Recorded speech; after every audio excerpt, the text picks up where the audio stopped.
Untuk teman-teman yang menonton kajian ini, jangan lupa bersalawat kepada Nabi kita Rasulullah Muhammad sallallahu alaihi wasallam. Allahumma salli ala Muhammad wa ala ali Muhammad. Sallallahu ala Muhammad Sallallahu alaihi wasallam. Salat secara fikih cukup dengan apa? Niat, takbir, ditutup dengan salam. Kalau salat secara akidah meyakini bahwa Allah Maha Suci, Maha Hebat, Maha Menguasai. Kalau salat secara tasawuf, kita salat, tubuh menghadap kepada Baitullah, mata menghadap kepada tempat sujud, kalbu menghadap ke mana? Nah itu tasawuf. Tapi di fikih, adakah syarat sholat sah, yaitu khusyuk? Ada nggak? Syarat sholat diterima, sholatnya khusyuk, ada nggak? Nggak ada. Yang ada di kitab Kifayatul Akhyar tumak ninah, dan tumak ninahnya diulang-ulang. Ruku tumak ninah, iktidal terus sujud tumak ninah gitu. Tidak disebutkan khusyuk, padahal di Quran indikator orang sukses itu alladzina hum fi salatihim, orang-orang yang di dalam salatnya khusyuk. Banyaklah teori ustadz hari ini karena mereka tidak mau bermursyid, berguru dalam bab rohani, akhirnya khusyuk itu membebani orang awam. Apa itu khusyuk? Mengerti apa yang dibaca. Kalau tidak sekolah di tarbiyah, tidak sekolah di pesantren, bisa nggak paham Quran? Tidak mungkin bisa paham. Berarti khusyuk yang begitu itu punya masalah banyak. Dan tantangannya apa? Kalau begitu orang Arab khusyuk semua dong. Khusyuk semua nggak? Kami bersoboknya guru fikih, guru tauhid bahasa Arab itu sembahyang itu main jenggot, Allah,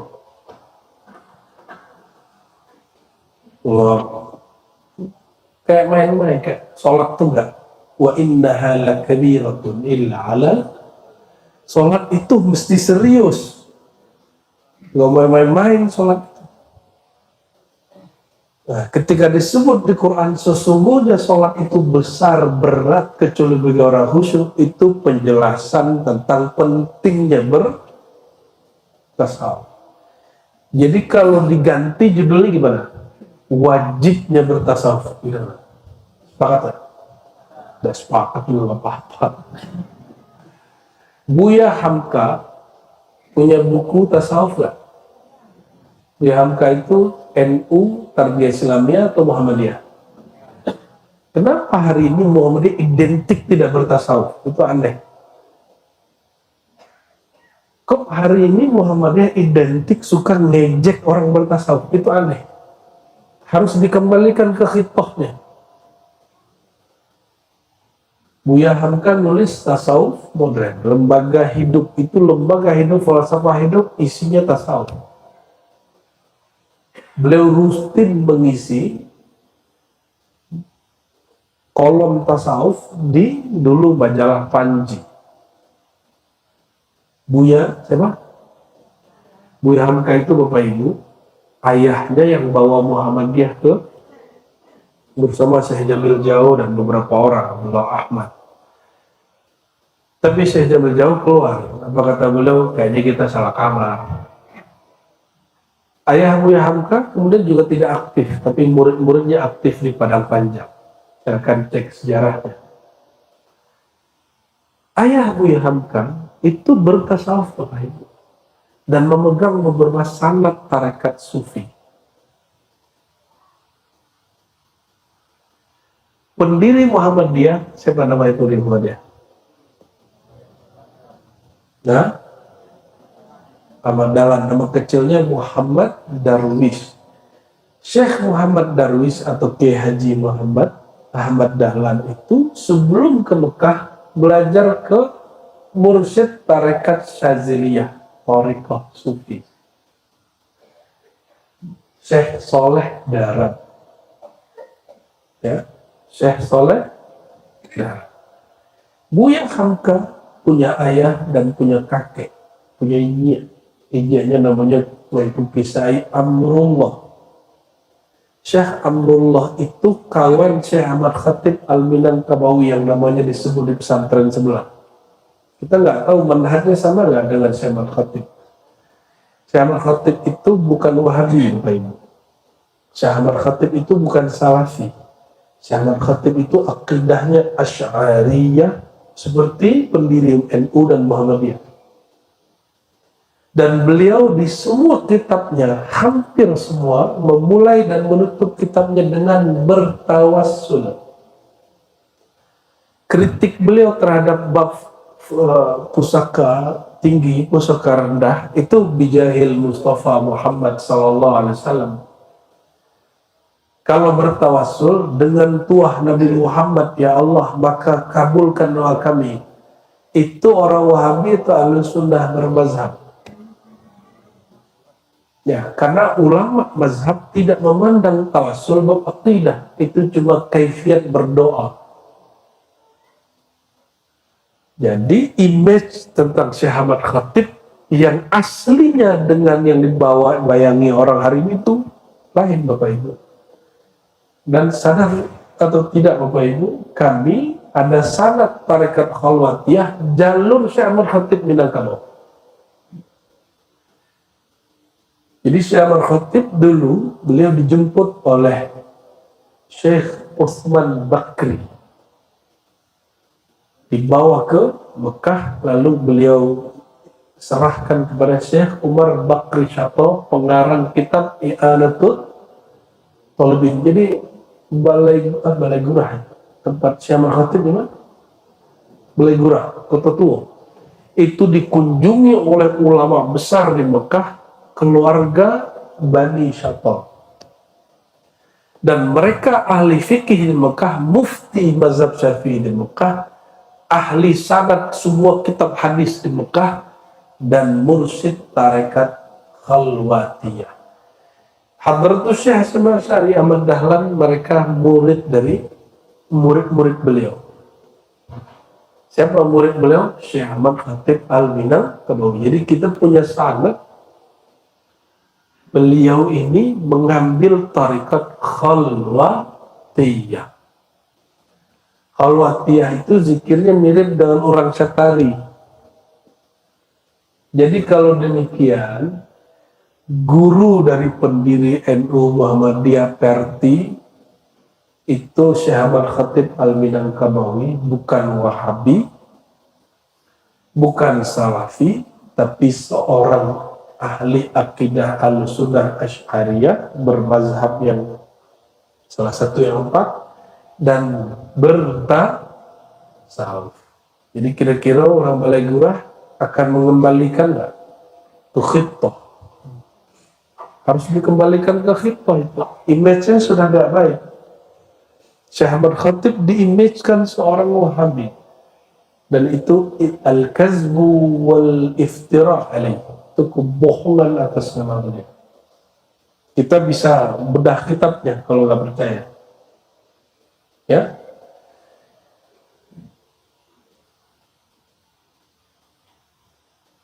kita cek ke, kita naik dikit ke atas tuh. Di atas tuh ada tawalid Arabe ya. Syekh Ibrahim Musa, beliau itu murid langsung daripada Syekh Bakri Syato. Jadi lebih tua kan?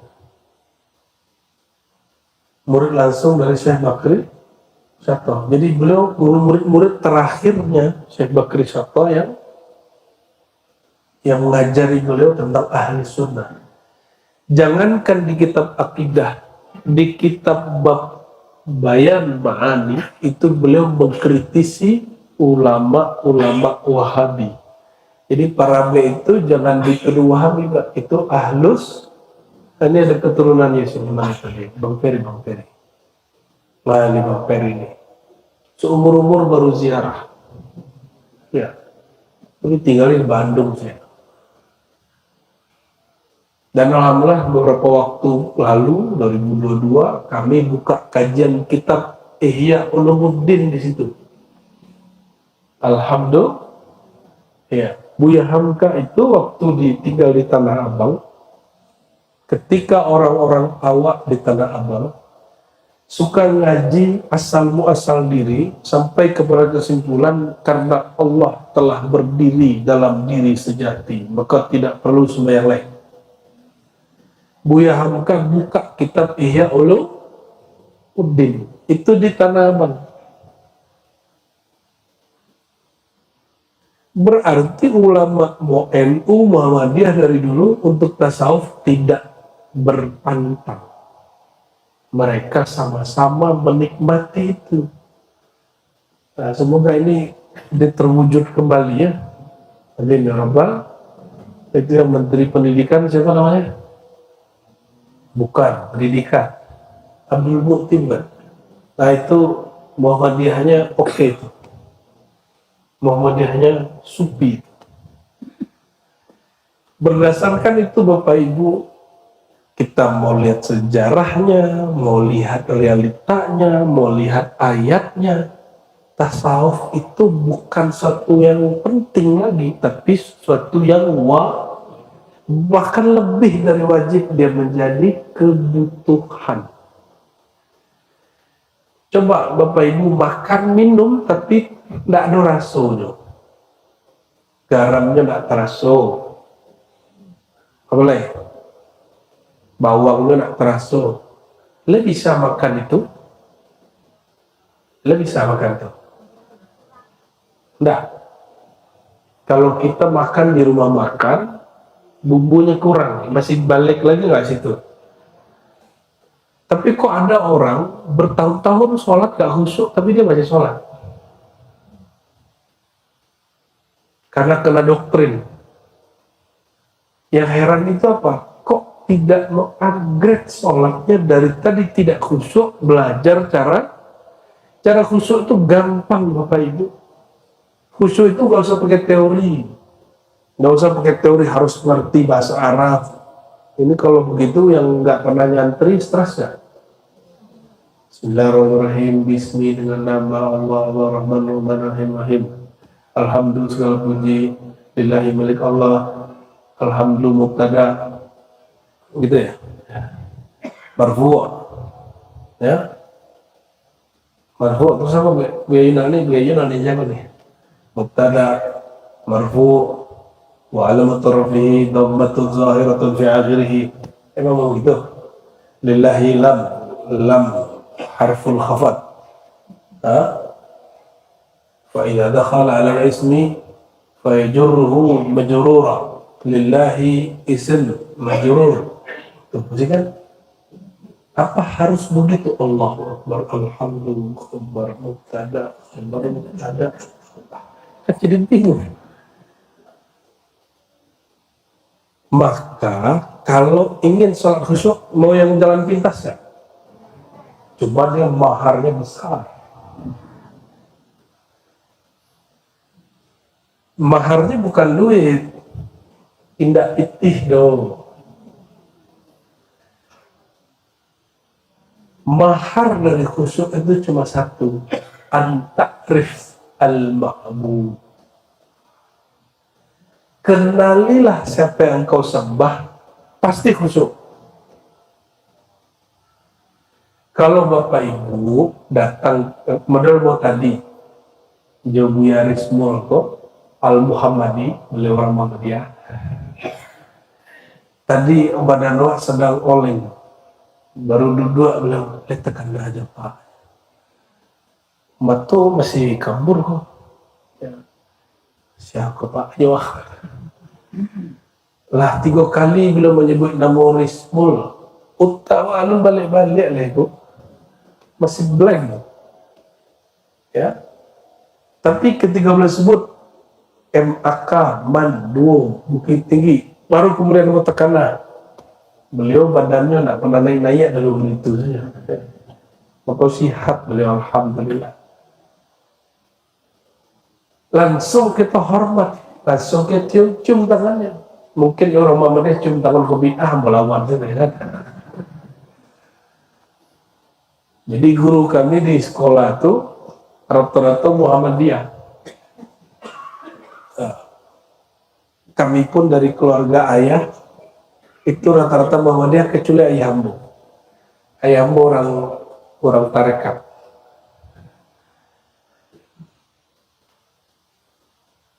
Jadi ketika kita kenal dengan beliau, yang tadi matonya masih tidak jale, salamannya masih lemas, langsung muncul tenagmu untuk menghormati beliau. Karena ingat kenal beliau, langsung kita hormat. Apa itu? Panas. Sip, syukur. Khusyuk itu boleh diartikan tunduk karena engkau kenal kepada yang engkau sembah. Jadi tanya mulai kenal ya Allah lah. Sudah kenal Allah? Sudah kenal Allah? Belajar kenal Allah. Kenal Allah itu boleh dengan akal, boleh dengan nakal. Nakal itu dalil yang tertulis. Akal dalil yang difikirkan. Kita pandang alam, kita pandang masaji yang serancak kok, pasti ada nunggu, ya enggak? Kalau gunung ada gue, ada sudah jawab badan kita ada gue. Yang sudah punya anak itu buatan bapak ibu atau bapak ibu tidak pernah gue,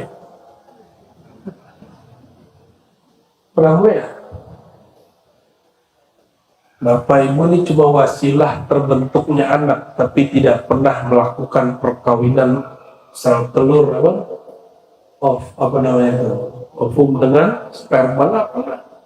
Itu urusan sama Allah.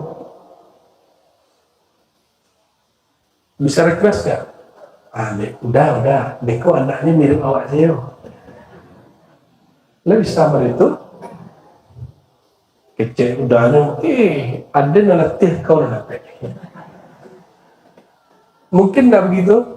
Tidak bisa, karena orang tua tidak menciptakan anaknya, tapi hanya sabab, al-asbab. Ini mic-nya ada echo-nya bikin orang ngantuk ini. Izin minum cewek Bapak Ibu ya. Bismillah.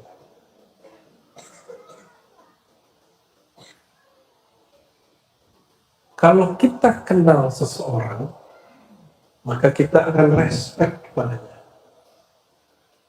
Kalau beliau kan guru ambo, beliau hanya bertanya, mereka kenal jambu, sebabnya guru ambo. Tapi kalau murid, jangan itu tanya ke guru. Ya, mereka kenal dia jambu. Nah, kalau guru, pantasnya begitu. Jadi, Pak Tabah nih, ketemu gue asli, ber3 tahun enggak? Ya, ente kenal ada enggak? Emang ente siapa harus dikenal ya? Jadi, kita ini kepada Allah, supaya gampang untuk khusyuk, mulailah belajar makrifat, tapi bukan ma'rifatullah akal, ma'rifatullahnya sudah mulai masuk ke ma'rifatullah kolbu. Mulai kolbunya yang mengenal.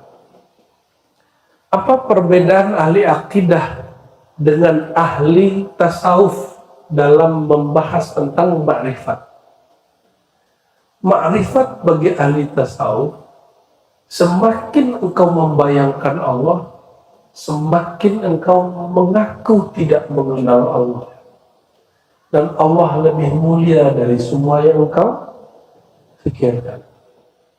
Kalau orang ahli tauhid, nah baca kalau Wahabi jo NU, baca kak ini di Al Azhar Bapak Ibu, seorang syekh namanya Usamah Al Azhari itu kemudian diserang oleh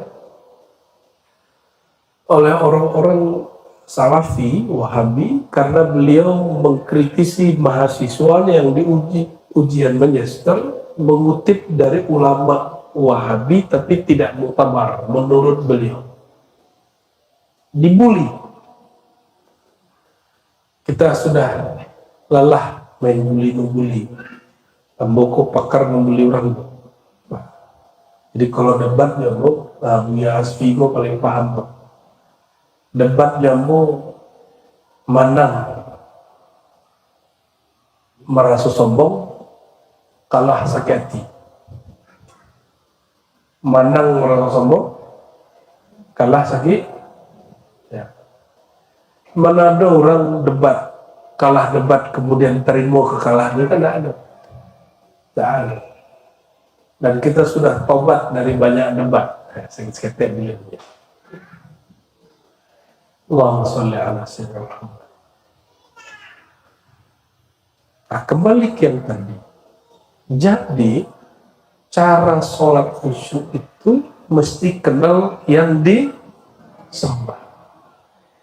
Mengenal yang disembah bukan dimulai jauh-jauh memandang langit, bumi, ayat, Quran itu jauhan. Ayat Allah yang paling dekat dengan kita adalah tubuh ini, diri ini. Jadi mulailah pandang diri dan rasakan peran Allah pada diri. Bapak Ibu, kalau Allah tidak kembalikan nyawanya tadi subuh, bangunlah. Ada nggak tadi pagi innalillahi wa inna ilaihi rajiun telah berpulang rahmatullah saudara Abun dengan umur 63, ada nggak? Ya, kita dengar kemarin ya, seberang kelurahan kita. Dia tidur nggak bangun-bangun.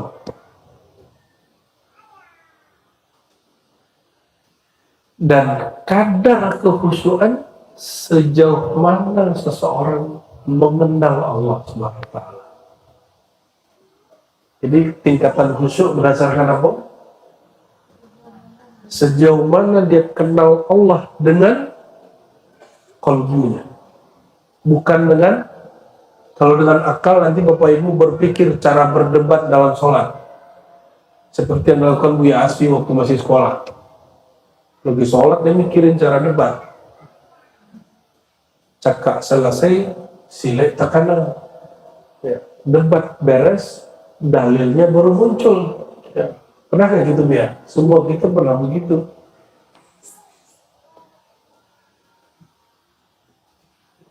Kalau ciri-ciri orang yang sukses dan pasti masuk surga itu orang khusyuk, qad aflahal mu'minun alladzina hum fi salatihim khashi'un, beruntung orang beriman yang mereka khusyuk dalam salatnya. Berarti bertasawuf itu salah satu cara, bahkan mungkin satu-satunya cara paling cepat masuk surga. Benar nggak? Ulang ya? Tanpa khusyuk beruntung nggak?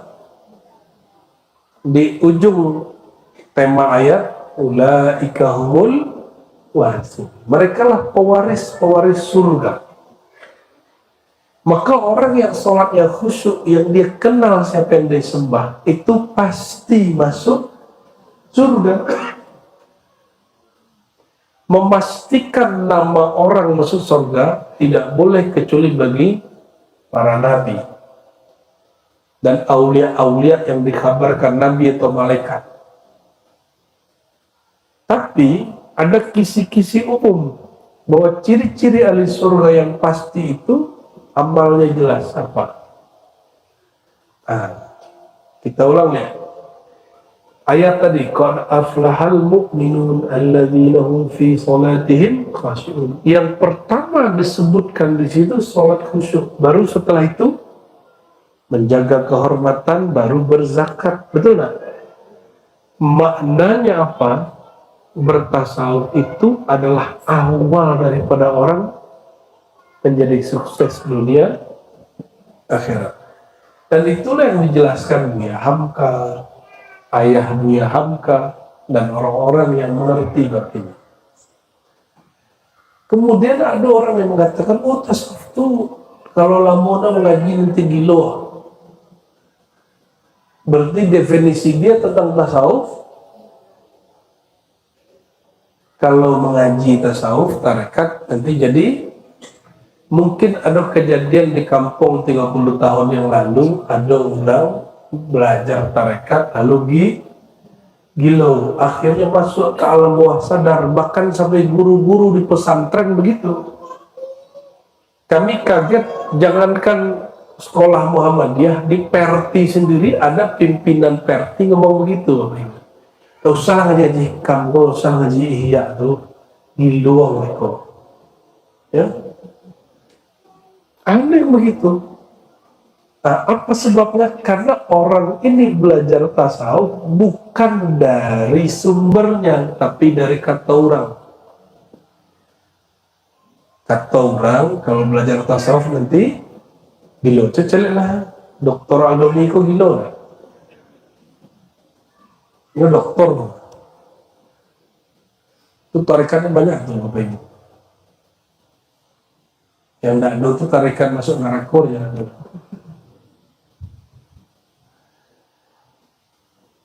Gimana nih? Ada yang takut dituduh gila nggak?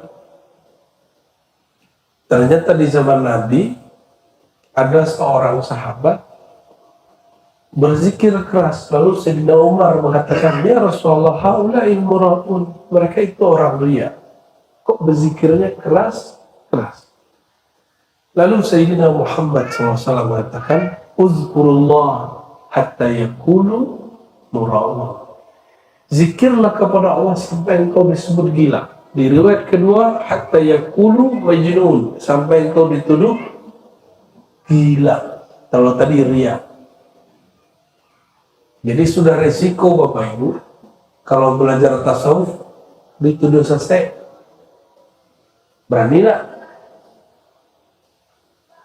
Salah satu ciri tauhid sudah benar, orang tidak mencari lagi ridho makhluk. Bukan lagi bekalan apa nanti kata orang kampung. Kecek orang beku. Nah, masih begitu nggak beragamanya? Masih begitu ya? Kecek orang beku kalau ada kawas haji. Kecek orang beku kalau awak ikut suluh. Kecek orang beku kalau awak bertarekat. Itu kecek orang. Itu yang dikikis dalam ilmu tasawuf. Ketika seseorang mengenal Allah, menyembah Allah betul-betul murni karena Allah Subhanahu wa Ta'ala. Jadi Bapak Ibu, selama ini beragamanya cari ridha Allah atau cari ridha makhluk? Ridha Allah. Ridha itu ada di tasawuf, ada di fikih atau akidah? Serius? Berarti kalau kita mengatakan saya sudah ridho. Ridho itu Bapak Ibu adalah kesempurnaan iman. Kamalul iman wa tamamuhu ar-ridha. Jadi rukun iman yang 6 itu percaya kepada Allah, malaikat, ya, kitab, rasul, hari akhir dan takdir. Itu kalau tidak ada bab ridha, dia menjadi kurang. Maka kamalul iman birridha, warridha min babit tasawuf. Sempurnanya iman hanya dengan ridha. Kalau ridha adanya di bab akidah, fikih atau tasawuf. Tasawuf. Kita ambil satu bab ridha atau syukur. Karena tadi Buya Humaidi ngajinya la in syakartum la azidannakum gitu ya. Jika kamu bersyukur. Kenapa bacaan ayat ini jadi tidak menarik para khatib? Karena mereka tidak menjelaskan bab syukur dalam bab tasawuf, tapi menjelaskannya dalam bab ancaman orang-orang ahli akidah. Kalau kamu mau ditambah, syukur. Kalau kamu mau disiksa, kufur. Itu bukan bab tasawuf. Nah, coba cek. Kalau ingin ditambah, syukur. Ya. Berarti syukurnya karena ingin terima kasih kepada Allah atau karena nikmat ingin ditambah? Hah? Ingin ditambah? Lalu kita bersyukur supaya kita berterima kasih kepada Allah atau supaya nikmat ditambah? Ialah sasek orang syukur.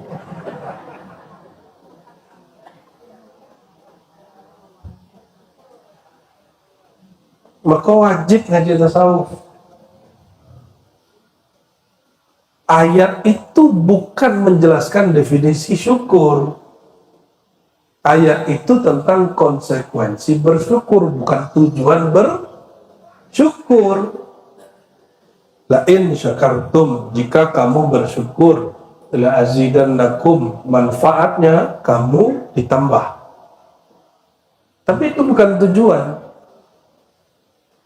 Oleh karenanya, kalimat syukurnya lebih didahulukan daripada la azidannakum. Ya.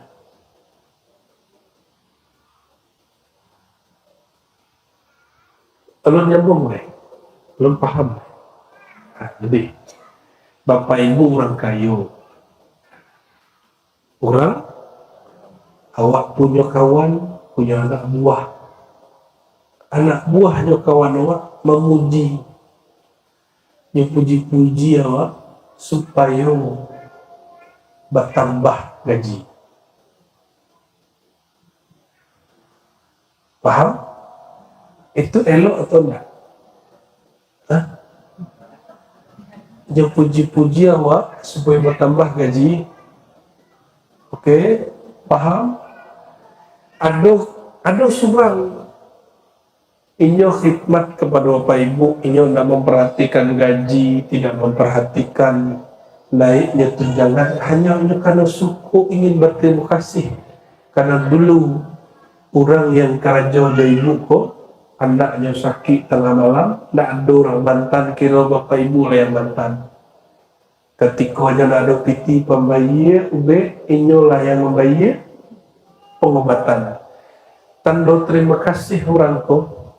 Pokoknya kemudian membantu Bapak Ibu dan memuji Bapak Ibu karena ingin berterima kasih. Mayang Bapak Ibu percaya kalau bertugas bekerja. Dan pertama ingin memuji karena ingin ditambah gaji atau yang kedua? Tuh, baru paham deh. Terus dari kemarin kemana aja? Ya. Nah, tolong nih para khotib. Maka para khotib, ini khotib kan, ustadz itu kan hebat Bu ya. Ustadz itu tidak ada lagi yang mengawasinya. MUI tidak sanggup mengawasi ustadz. Perdi Muhammadiyah tidak sanggup mengawasi ustadz-ustadznya. Karena si ustadz itu adalah pengawas tunggal. Jadi ceramah suku-suku ya, tidak sesuai standar. Walaupun kita tidak sepakat dengan standarisasi ustadz dan sertifikasi ustadz, tapi kalau bisa ustadz itu tahu dirilah. Ilmu itu di atas langit ada langit.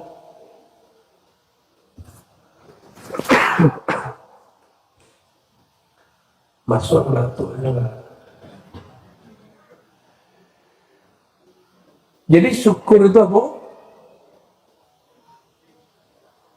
Berterima kasih kepada Allah karena Allah Maha baik. Itu syukur level 1. Baru level 1 tuh. Jadi kalau yang bersyukur karena ingin ditambah, itu bukan syukur. Itu namanya apa? Hah?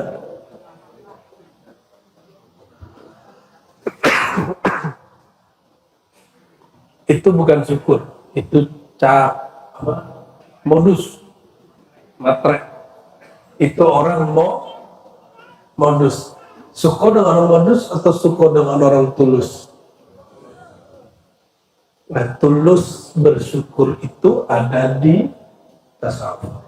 Maka Sayyidina Muhammad SAW, beliau itu sholat tahajud tidak terhitung angkanya. Ketika ditanya, jawabnya apa? Aku hanya ingin bersyukur kepada Allah. Bukan karena ingin dibangun rumah di surga. Boleh nggak baca cita-cita masuk surga? Boleh. Tapi itu level 1. Berjumpa dengan Allah itu di sorga, maka merindukan sorga karena perjumpaan dengan Allah di sorga. Seandainya tidak jumpa dengan Allah di sorga, kita tidak perlu mengharapkan masuk surga, karena yang ada di sorga ada di sini, cuma di sana lebih nikmat. Itu aja bedanya. Nah, Bapak Ibu yang bukan Allah, apa syukur yang lebih tinggi?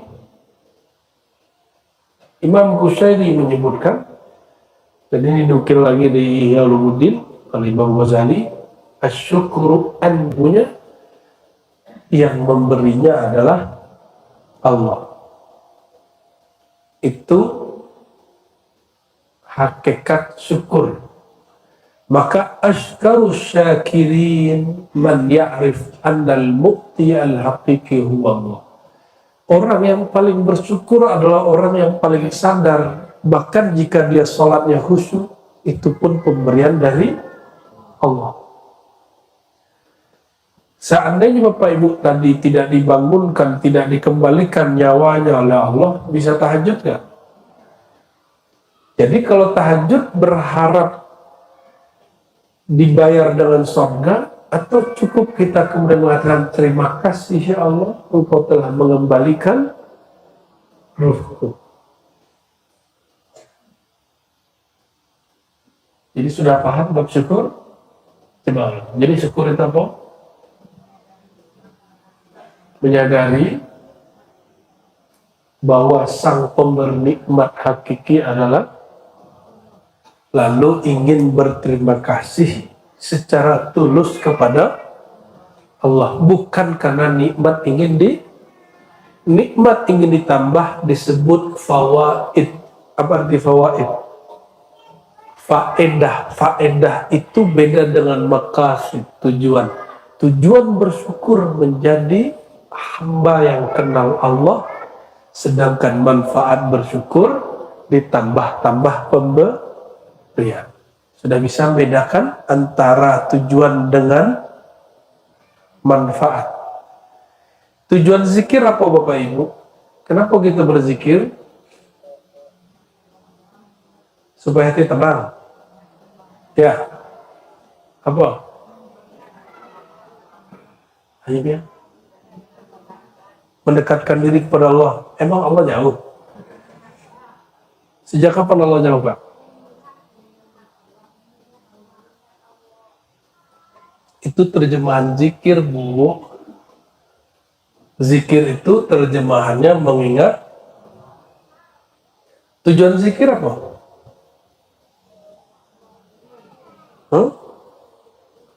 Membersihkan diri. Jadi kalau nggak bersih-bersih, dirinya nggak zikir lagi. Mencari ridha Allah. Wah, udah mulai ya. Kayaknya udah pernah suluk tuh kayaknya tuh.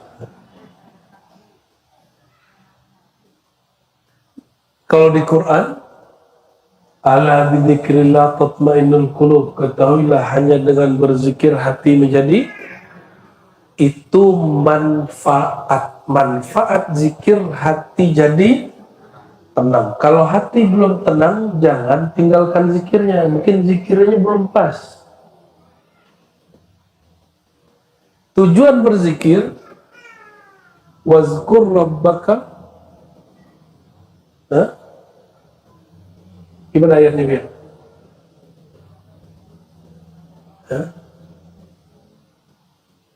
Wa'bud rabbaka wazkur isma rabbika wa tabattal ilaihi tabtila. Itu masih perintah. Boleh. Apa tujuan zikir?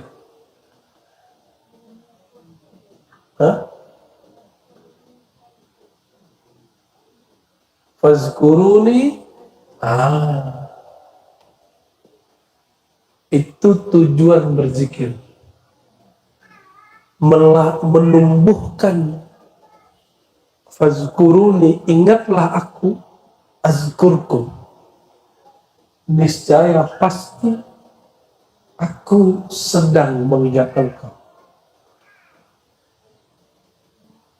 Kita ingat Allah. Dengan apa kita ingat Allah? Kehambaan. Kalau Allah mengingat dirinya sebagai ketuhanannya, fazkuruni fazkurkum washkuruni fala takfurun. Itu salah satunya. Dan ujungnya adalah kehambaan. Ujung daripada berzikir itu kehambaan. Jadi Bapak Ibu, kalau ada misalnya nih, ada di YouTube zikir 4.444 kali, maka rezekinya lancar. Rezeki lancar dari zikir itu manfaat atau tujuan? Sholawat tibbil qulub, penyembuh hati dan badan, itu tujuan atau manfaat? Jadi kalau kita sholawat, kita sehat, itu bukan tujuan kita bersholawat apa? Inna Allah malaikatahu yusalluna ala nabi alladzina amanu sallu alaihi wa sallimu taslima. Ada nggak tujuan sholawat di situ? Imtisal amrillah. Tujuan sholat itu cuma satu, menirukan atau mematuhi perintah Allah. Dan itu yang kita sebut kehambaan. Maka semua dari perintah Allah itu ujungnya adalah kehambaan. Kehambaan itu adanya dalam bab tasawuf. Oleh karenanya kalau Isra Mi'raj, yang tidak pernah mempersoalkan Isra Mi'raj itu dengan jasad atau ruh, coba ulama sufi. Ahli akidah masih debat. Ahli sunnah sendiri pun ada yang tidak percaya Isra Mi'raj itu dengan jasad. Kalau dengan ruh, untuk apa menggunakan subhanalladzi, maha hebat, maha suci.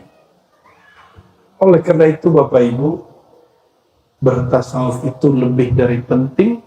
Bertasawuf itu wajib, bahkan keniscayaan, kebutuhan. Oleh karenanya kalau orang tidak bertasawuf, dia bukan dosa, tapi dia zolim kepada dirinya. Ya, bertahun-tahun sholat tidak khusyuk, bertahun-tahun zikir tidak nikmat, itu orang sedang zolim kepada dirinya dan dia jahil kepada Tuhan. Nauzubillah min dzalik. Kita doakan guru-guru kita semua, mursyid-mursyid, para buya, orang yang khidmat di negeri ini untuk agama ini, semoga Allah jaga mereka. Al-Fatihah.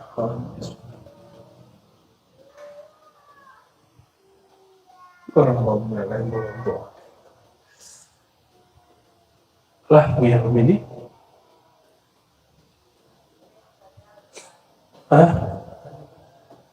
awak jadi terharu ibu kalau bertanya. Wah, bukan terharu, hidungnya mampet boh.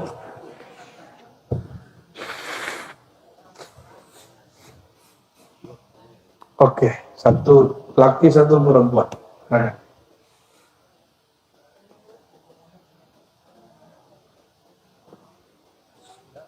Langsung ke pertanyaan. Siapa yang tanya tadi ibu? Nah, coba berdiri. Assalamualaikum.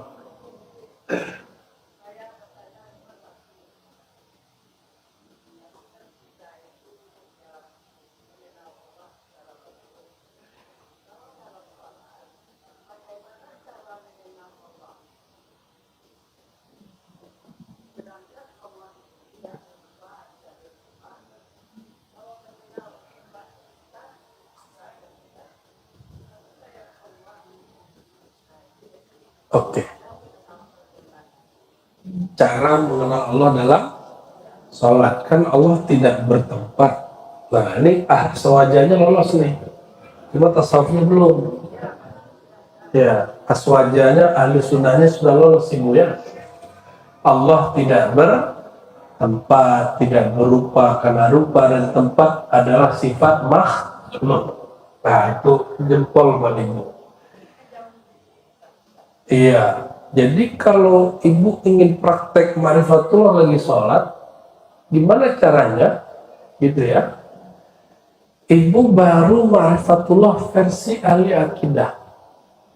Mengenal Allah dengan akal.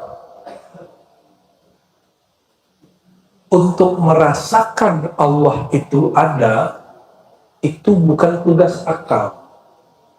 Itu tugas. Maka Nabi dalam hadis Bukhari mengatakan, jika engkau sholat, jangan meludah ke depan. Fa innallaha tijaha amamikum. Hadis Sahih Bukhari. Allah rasakan dia ada di hadapanmu. Lo kan nggak ada ruku, nggak ada. Nah, disitulah Abu Bakar Siddiq berkalam. Ibu perlu hafalkan kalimat ini. Al-ajzu anil idraki idrakun. Merasa tidak sanggup mengenal Allah, itulah awal bermakrifat. Jadi semakin dipikirkan Allah itu semakin jauh dari hakikat Allah Subhanahu. Maka ibu mengatakan, ya Allah, anta laisa kamislika syai'. Surat apa yang mirip dengan itu? Asy-Syura ayat 11. Engkau ya Allah tiada yang serupa denganmu. Akal ini hanya mampu memikirkan sesuatu yang ada rupanya, ada contohnya. Laisa kamitsli syai', tidak ada contohnya. Maka akal tidak sanggup untuk memahami hakikatnya. Oleh karena itu, definisi akidah, mengimani sifat-sifat Allah dalam ilmu akidah, itu bukanlah definisi sempurna. Hampir semuanya menghindari definisi. Contoh, Allah itu tidak berupa, tidak bertempat. Kalimat tidak itu bukan definisi. Itu justru menghindari mendefinisikan Allah. Jadi Allah itu tidak dapat didefinisikan, Allah itu hanya dapat dirasakan.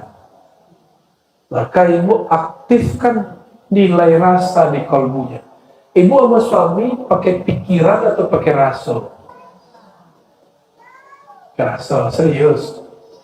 Gimana? Coba dinaikkan rasa itu kepada Allah. Kalau kita sama pasangan pakai pikiran, tengkar tiap hari, Bu. Tapi kalau pakai rasa, kita ngalah lagi, balik lagi, ngalah lagi, balik lagi, begitu terus. Ibu pernah rindu suami, kan? Suamimu masih hidup atau ada risiko? Selalu. Selalu rindu? Ya banda. Awak nggak yakin. Ketika ibu menjalankan waktu lupa. Awak tuh Bapak Ibu, kalau ingat segala sesuatu tidak dapat tidur. Tadi itu Amba meriang, Bapak Ibu. Karena dari ujung kaki sampai ujung kepala, baca supaya lupa. Takana kaji nawa ajan ke murid kiro jawabnya jangan pakai dulu. Namanya bersyahadat. Mengajak tubuh ikut bersyahadat. Wajarlah diri badan luar dan sakit dan saya ke bersyahadat. Akhirnya melupuh kalau badan lu sakit, baru takaluk tadi. Takaluklah kami di mana Pak ya? Di rumah kuda tadi Tuhan. Kepuan namanya. Udah makmur. Nah. Jadi ketika kita mengingat yang lebih besar, kita lupa dengan diri, barulah disitu muncul makrifat. Maka mengenal Allah itu dimulai dari mengenal jasanya. Karena jasa Tuhan, itu nanti mulai khusyuk. Nanti lama-lama tidak sanggup kita membayangkan lagi bahwa betapa baiknya Allah SWT. Nanti mau nangis-nangis sendiri tuh salatnya. Itu ya. Jadi ma'rifat dalam salat bukan ma'rifat akliyah, tapi ma'rifat zauqiyah, ma'rifat rasa. Aktifkan rasa sama Tuhan. Lah, ya, lah tuh, yang lain-lain. Boleh.